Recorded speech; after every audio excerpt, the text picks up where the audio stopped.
Call to order the special meeting of the Board of Education on June 8th, 2020. Please rise for the flag. I pledge allegiance to the flag of the United States of America, and to the republic for which it stands, one nation, under God, indivisible, with liberty and justice for all.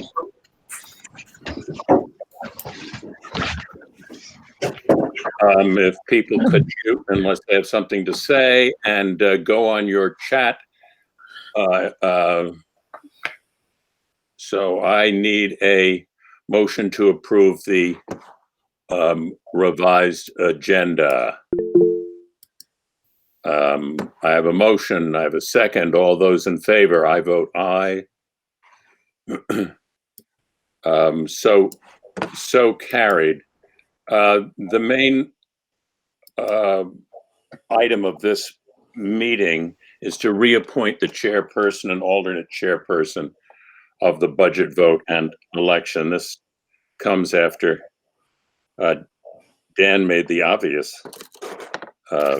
comment that the chairperson being me and the alternate being Dan are both running for Board of Ed seats.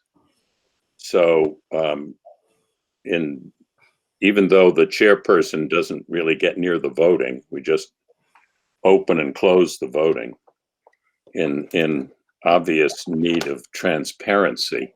It makes sense for us to withdraw and reappoint a new chairperson and an alternate. Dawn Tauber has volunteered to be the chairperson and Stacy McClary the alternate. Do I have a motion to reappoint the chairperson and alternate chairperson, Dawn Tauber and Stacy McClary? I have a motion. Do I have a second? I need it. Where am I here? We have a second. All those in favor, I vote aye. And we okay there? Thank you, Donna. So passed. Elsie, do you want to announce anything new about the daily shifting sands of this budget vote and edicts from the governor? Yes. So yesterday, we were informed, or actually the governor made a statement on Friday that he would be making a decision whether to extend the ballots of the election. He would make that decision on Sunday. And so there was an assumption on everyone's part that he would make an announcement. And we listened. He did not make an announcement. So we decided as a school district to extend the hours for people to allow people to drop off their ballots. In addition, we added North Main. And then shortly thereafter, we learned that he had made an extension. And so there was some confusion about what that extension actually meant. So today we received the actual executive order. And what that reads is that everyone will be allowed to drop off their ballots until tomorrow at 5 p.m. So if you're someone who feels comfortable and you want to drop off your ballot at one of the sites, which is the Education Center, Central Valley, Pine Tree, and now North Main, between the hours of 6 o'clock in the morning till 9 o'clock at night today, and 6 o'clock in the morning till 5 o'clock in the evening tomorrow, then you may do so. However, because it's been a statewide issue with the ballots and residents receiving their ballots and other complications as a result of this, that you can mail in your ballot and it has to be received by the district by June 16th at 5 o'clock. And that is when we will begin to count the ballots. We will do nothing until June 16th at 5 o'clock when we open the process to count the ballots. Elsie, they should still try to get them in the mail by tomorrow, correct? And then once we receive them by next week, by the 16th, we're okay. Right, but remember that there's two, I just want to be clear that in this new executive order, you can drop them off until 5 o'clock tomorrow, or they can be mailed in, and we have to receive them by next Tuesday at 5 p.m., where we begin to count our ballots. Do they have to be postmarked by tomorrow, or they just have to be received by the It 16th? have to be, the actual executive order reads, we have to receive them by 5 p.m. next Tuesday. Is there a concession? Can we keep the ballot boxes in their locations longer, or No. that's like a strict, that was? No, that was part of his, and so the answer to that question is no. That's why his executive order, even though he says something, we have to wait for the actual order to come out. The executive order says you are not, after 5 o'clock tomorrow, we cannot keep those ballot boxes out. I'm so sorry. Go ahead. No. The only thing that we can do is receive them in the mail. After 5 p.m. tomorrow, we can only receive them in the mail until Tuesday, June 16th, 5 p.m. So to Why be wouldn't we clear, start the process of counting the ballot box? Because in his executive order, he said that you cannot. He said you have to start the process. You cannot start the process until Tuesday, 5 p.m. Again, the reason that I'm sharing this is because what he says and what reads in his executive order, sometimes it's different. So we have to really wait for that document to be received by us and interpreted by our attorneys, because that's the world that we live in today. So every time the governor puts out an executive order, we have to wait for the details and what he really means, because we're not really sure what he is saying. And Elsie, to speak to that for a second, yesterday, prior to any of that happening, it looks like some of the politicians put out a statement, but it's actually wrong, because it says it needs to be postmarked by June 9th. So they acted without waiting for the actual order to come out. Correct. I think, to be honest, I think it was because that was a discussion that was had at the state level, that was going to be his executive order. But somehow between that and what he actually did, it was changed. And so that's what gave the confusion. Right. And that's why we didn't post anything, because we didn't know what this actually meant. And in order to give community members clear and concise information, we have to wait for these executive orders to come out. So just to be clear, the postmarking now is changed. As long as you, the district, receive it in the mail by June 16th, it doesn't matter when it was mailed. Correct. I think Don was trying to say, considering that there are the variables of postal delivery recently, it would be best to, if you're going to mail your ballot, it would be best to do it sooner rather than later, so that it arrives at that time. As Patrick said in the chat, permit mail does not have a postmark, and they don't, they don't understand why that bulk mail doesn't work that way. So we don't have a postmark. So just get it in either in one of the boxes or mail it ASAP. Yeah, and I think Carol is on this call. And I know that we are, once we got all this communication, now we'll be posting clear and concise information. Thank you. You're welcome. I have one more comment. So understanding all that and definitely seeing the district limitations with connections to the community that don't have children in the school, that do not opt to receive our communications, it's very difficult for that population now to get information, right? Because they're not getting emails from the school district, they're not seeing posts because they're not logging on. What can we do to help that group of community? Good. That's a really good question, Dawn. And so that's been something, what we've been doing is we send our communication to the town supervisors, and they have access to people in their community. So they've been emailing them as well.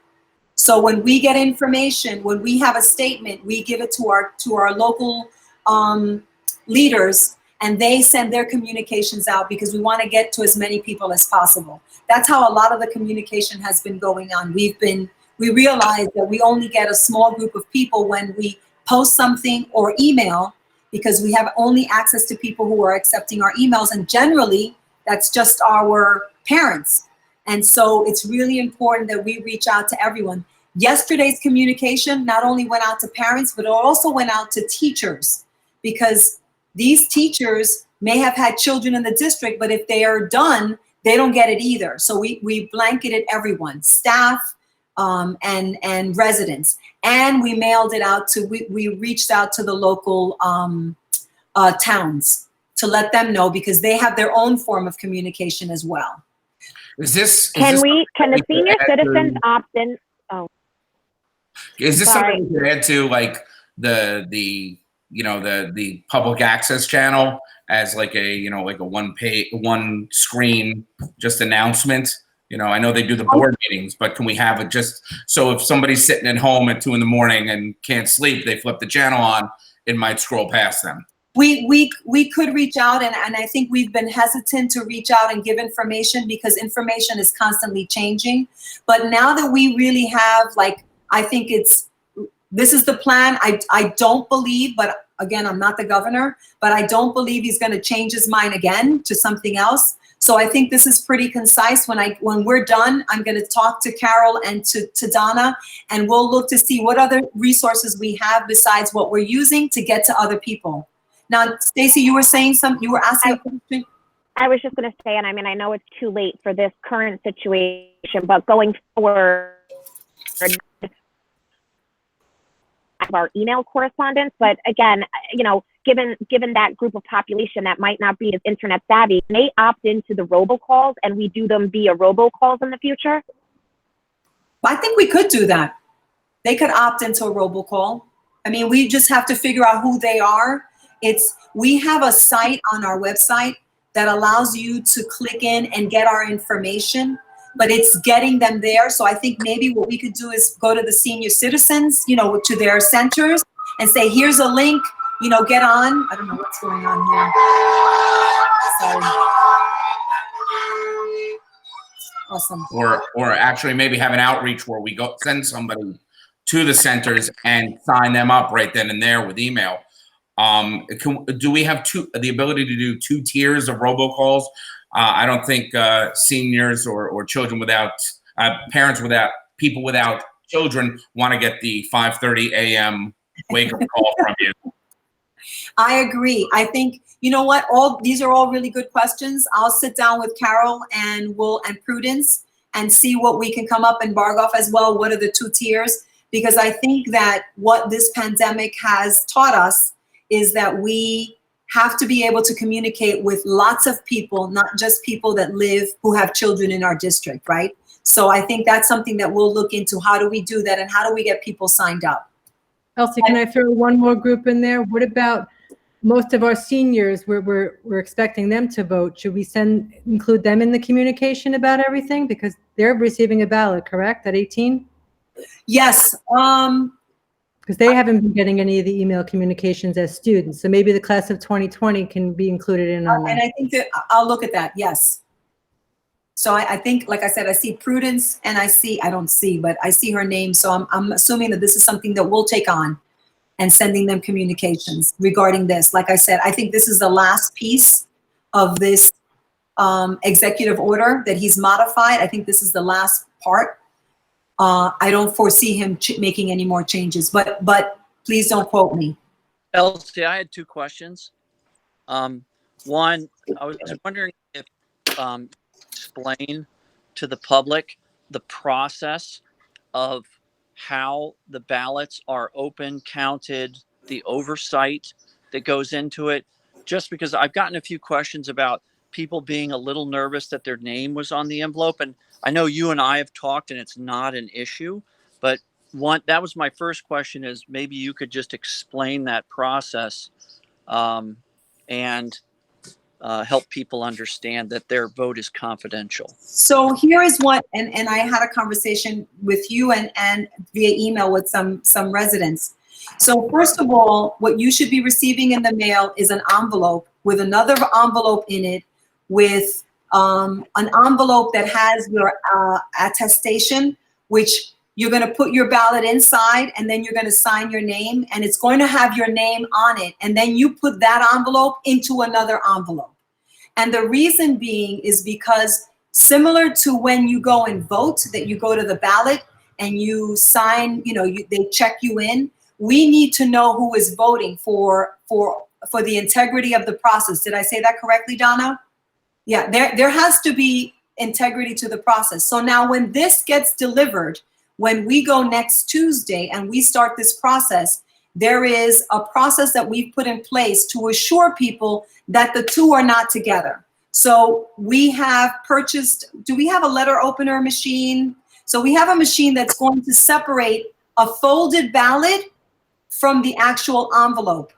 No, the automatic opener will slit them open. Right, and then we will separate them into boxes, and then the ballots will be delivered to the counters. So there's a separation of duties. So there isn't that. So in other words, we keep the envelopes separate from the actual ballots. As a matter of fact, when the ballot gets taken out of the envelope, it is not unfolded. It is actually put into a separate box so that no one really knows who did. There's no way of telling. And then that gets taken out. Not only that, but we are also going to be live streaming this event.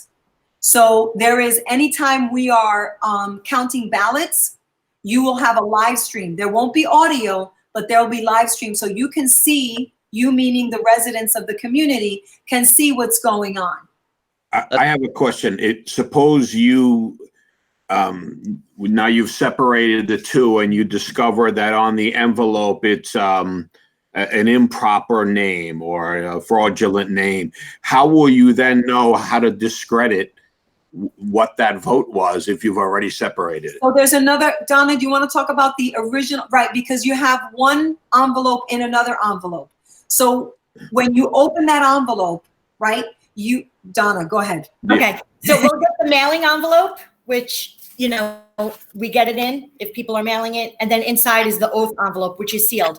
If the oath envelope is not sealed, or if it's not signed, it is not opened. So those get put to the side, and we will keep them. We will not even be opening those ballots. So in the order, normally you would have a poll book where somebody signs their name without identification or anything like that. They just would normally go to the polls. So we don't have a signature list to compare the envelopes to. So unfortunately, that's just the way it is. How do you deal with? Are you saying that therefore you're not going to determine whether or not that is appropriate, that vote? You're just separating the two to make sure that you don't know what that person voted? Correct. We don't open. I'm sorry. Can you rephrase or state it again? I'm sorry, Anthony. Yeah, I'm asking whether you have a process to determine whether or not that vote should or should not be counted, I guess. The answer to that question is no. The only thing and this is, again, you have to remember that this is part of an executive order. And this is, it's not new. Absentee ballot has always been this way. But these are the rules for this. If it's not signed or not sealed, it gets put in another box, which means it doesn't get counted. But once we separate it, the envelope and the signature and the name is just verifying that this person voted. We have no idea what the person on the other side voted for, whether they vote. That's the only envelopes you receive are the ones that we sent out. Since you can't verify a photo ID, there is no way to verify that the person that mailed it is in fact that person. All you're doing is verifying that it was an envelope we mailed with a name and a barcode.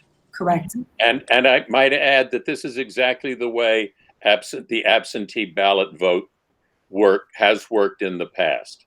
Correct. So this is nothing new. It's just that everybody is voting absentee ballot instead of going to the polls. Right. Well, it may not be anything new, but it's definitely something that nobody's used to for the majority of people. Right, So because 99% of the people don't do absentee ballot. Absentee ballot accounts for 1%, and you took the process that you used for 1% and you gave it to 100% of the people. And now, Elsa, you said that there would be reasons why it would be cast aside and not counted if it wasn't signed, but there would be other reasons to question the validity if they put more than 3 candidates in the board member section, or if they mark both yes and no on some of the propositions. correct? Absolutely, yes.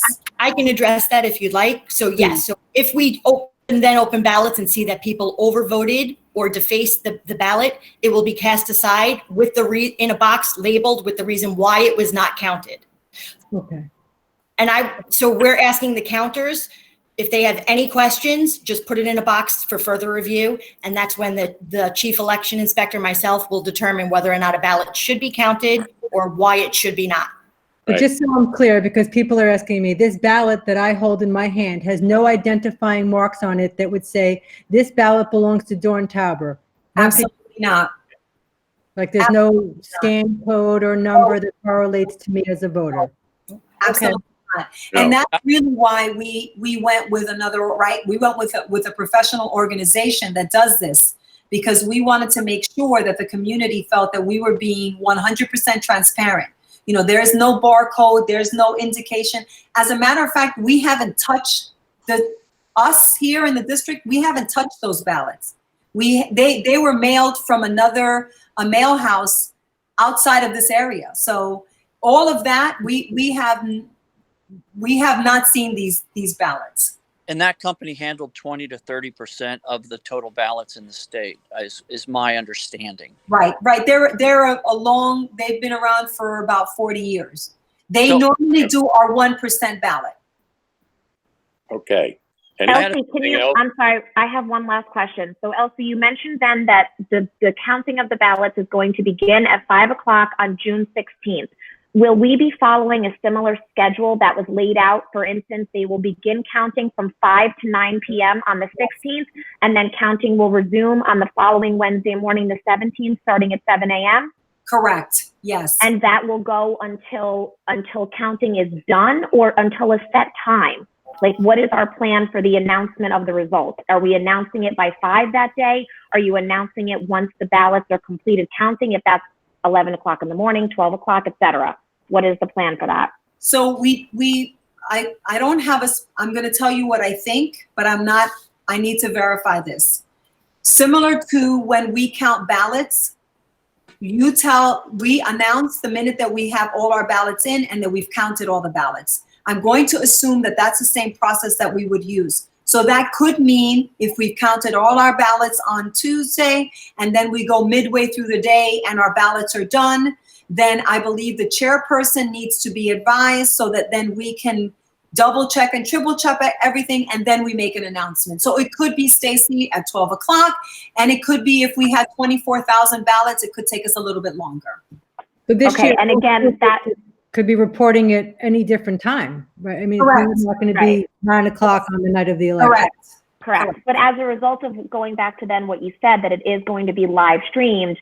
So, if for some reason it gets decided at 12:30 in the afternoon, 1 o'clock in the afternoon, that will be live fed via our website, or how are we getting that out there so that the general public can see that? So what normally happens is when you have Carol and Prudence, they're at the polling site and they're taking all the information. When John makes the announcement, which in this case will be Dawn or you, Stacy, when you make the announcement, all of that information is then put into a paragraph, and then it gets uploaded. It gets sent to the news house, like to the news media, and then it gets posted to our website.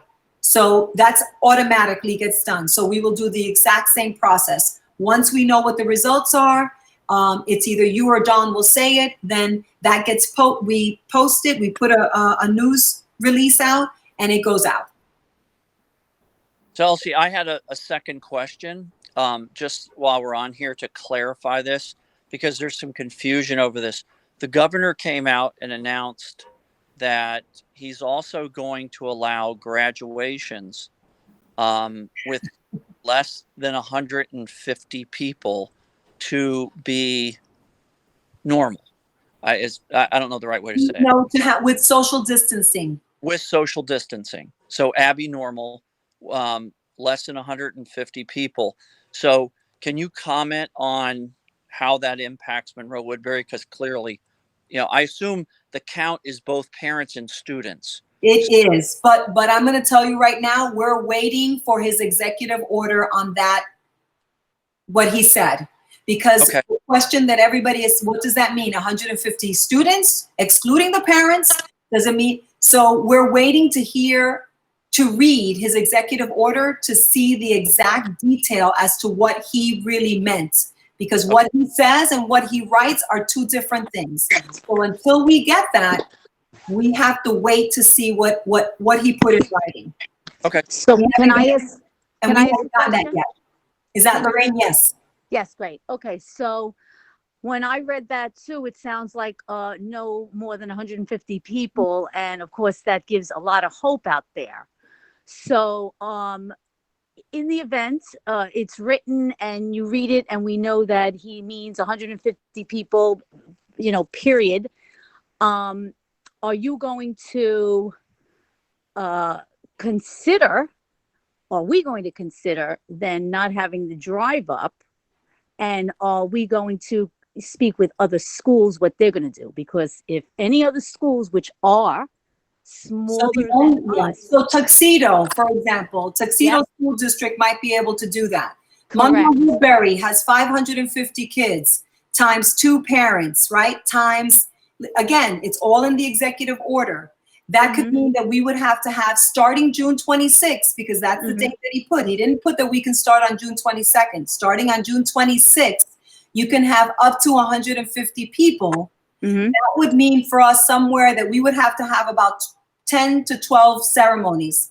Otherwise, we can say that you can have a graduation, but we can't have parents. And I don't think that our community is going to want to have graduation and their parents not be there. That doesn't take into account students who might have step parents, grandparents who want to attend. Yeah, but wait, siblings. maybe if in the event that we have graduation, and always in the event, if it rained, it was always inside and you were limited to 2 anyway. Correct me if I'm wrong. Right. True, So, but here is okay. the thing. I think that we have a backup plan July 31st. And again, I'm going to say this. The governor says what he says, and then he puts out an executive order. I don't know what that 150 means. If that 150 means everybody who's in that place, now we're talking about parents, staff, students. That could be about 11 graduations, which. The reason why I asked the question, Elsie, is I just wanted, a public discussion to say we are aware of it. We don't know the specifics. And I will add this. The number of 150 seems completely arbitrary. I'm not sure the basis for that comment. And usually, and this is why I'm bringing it up, it's one of those orders that has the high probability of changing daily. Because if you have a facility that can handle 2,000 and have social distancing, then it seems like an arbitrary number. I'm not suggesting we solve it or even discuss it at this point. I just meaning that what we're going to do, because we can't do that, number one, until we see the actual executive order. But number two, based on the arbitrary number he used, my guess is he's going to get political pressure. And I think everyone should probably just take a deep breath and wait to see what changes, like the rest of it. Right. Yeah. And I think I agree with you. And I think that I'm going to speak again as a school superintendent. It's very difficult when a school superintendent has to watch TV at 12 o'clock when the governor is on to find out what exactly I'm going to be required to do. And then not to get any answers, but rather to get a message that here's what he just signed. Makes it very difficult for school districts to really have well thought out plans, because I feel that we are chasing the information, and it's not fair to the residents of this community and to the families the way information is being relayed to them. And I feel terrible for that, because yesterday we made an announcement that said he didn't make a statement, so it's not going to change. And 45 minutes later, he made a change. So I I'd like to say, you know, I'd like to stress again that we need to see what his executive order actually reads, Okay. so that we can then make you know, a good decision.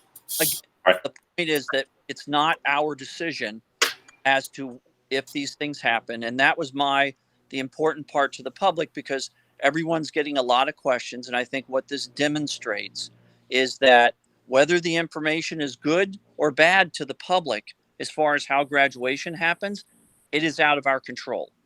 So at this point, if they want to, you know, send letters or emails to the governor and suggest that he allows something different, that would be a good use of their time. But pinging, you know, any school district, not just Monroe, is not going to result in a change in the rule as to what graduation is going to be allowed to do. Okay, thanks. Anything else? Anybody have? The next board meeting is a regular board meeting next Wednesday, the 17th at 6 o'clock. Oh, by the way, there was another executive order that extended. I haven't shared that either. He also had another executive order that said that we can have, what was the term that he used, Donna? Basically in-person board meetings starting July 6th or 7th. That he extended, but he extended us to be online until July 7th. I'm a little confused though at the moment. I thought that this meeting was scheduled for something else. It wasn't to talk about. That's going to be our executive. It's our exec session. It's exec session we're going to go into now. Can I just add, Elsie, can I just add one more thing about today's exec order? It also involves APPR for staff, those staff that normally receive an APPR rating. It basically suspended that for the year. There had been a lot of talk about, hey, we're not in class, how we're supposed to observe people and do that. So that was suspended for the year. Additionally, tenure considerations was part of the executive order because there was a lack of clarity. You know, could we go on with recommending people for tenure or approving or not? And basically, if everyone was in good standing and, you know, before this lack of APPR, we're allowed to do that. So those were also in the most recent exec orders as well. And then he talked about restaurants and returning people to work. So. Thanks. Donna, we're going to be going into exec, but I don't have, or I don't see an invite into the exec meeting. I will be sending an invite as soon as this meeting is done. Okay. Yep, I wasn't sure of the time, so. All right, fine. Thank you very much. You're welcome.